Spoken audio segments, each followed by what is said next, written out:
అందరికీ welcome to RLR entertainment. Natural star Nani and Srikanth Odela డైరెక్షన్లో మనకి ప్యారడైజ్ మూవీ అయితే రాబోతుంది. అండ్ ఎప్పుడెప్పుడు రిలీజ్ అవుతుందా అని చెప్పేసి వెయిట్ చేస్తున్న ఫ్యాన్స్కి రిలీజ్ డేట్ కూడా అఫీషియల్గా చెప్పడం జరిగింది. సో నిన్ననే ఈ మూవీకి సంబంధించి మనకి టీజర్ అయితే రిలీజ్ చేయడం జరిగిందనమాట. సో మరి టీజర్ గురించి మాట్లాడుకున్నట్టయితే దీనికంటే ముందు ఇప్పటి వరకు ప్యారడైజ్ మూవీ పైన ఉన్న ఎక్స్పెక్టేషన్స్ అన్నీ కూడా డబుల్ ట్రిపుల్ అయినాయనే చెప్పుకోవచ్చు ఈ టీజర్ చూసినాక. సో మరి టీజర్ గురించి మాట్లాడుకున్నట్టయితే టీజర్ ఓపెన్ చేస్తేనే మైండ్ బ్లోయింగ్.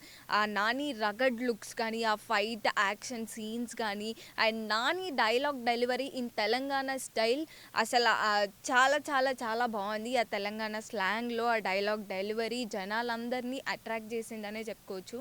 అండ్ ఈ టీజర్లో లైక్ ఒక చిన్న ఐటమ్ సాంగ్ అనేది చూపించడం జరిగింది.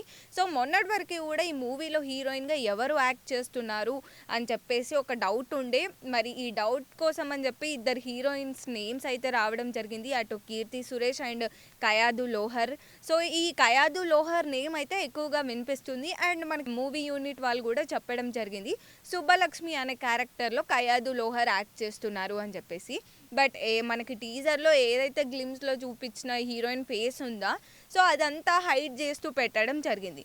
సో అదైతే కయాదు లోహర్ కాదు అని చెప్పేసి జనాలు ఫిక్స్ అయినారు. సో మరి ఇంకొక హీరోయిన్ ఎవరైనా ఉన్నారా అని చెప్పేసి ఇప్పుడు జనాలు అందరూ కూడా ఎగ్జైటెడ్గా ఫీల్ అవ్వడం, సస్పెన్స్గా ఫీల్ అవ్వడం జరుగుతుంది. సో మరి గత కొంతకాలంగా మనకి కయాదు లోహర్ కాకుండా కీర్తి సురేష్ గారి పేరు కూడా వినిపిస్తుంది.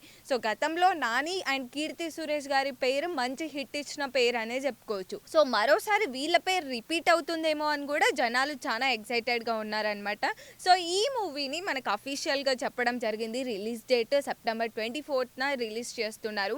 అండ్ ఇప్పటికైతే మనకి అఫీషియల్గా ఇంకొక హీరోయిన్ కానీ లేకపోతే ఆ గ్లిమ్స్లో ఆ టీజర్లో కనిపించిన అమ్మాయి ఎవరనేది ఇంకా అఫీషియల్గా అయితే తెలియలేదు. సో మీరు ఒకవేళ టీజర్ చూసినట్టయితే మీ ఒపీనియన్ ఏంటి అనేది కామెంట్ సెక్షన్లో కామెంట్ చేయండి. మరిన్ని అప్డేట్స్ కోసం చూస్తూనే ఉండండి ఆర్ఎల్ఆర్ ఎంటర్టైన్మెంట్.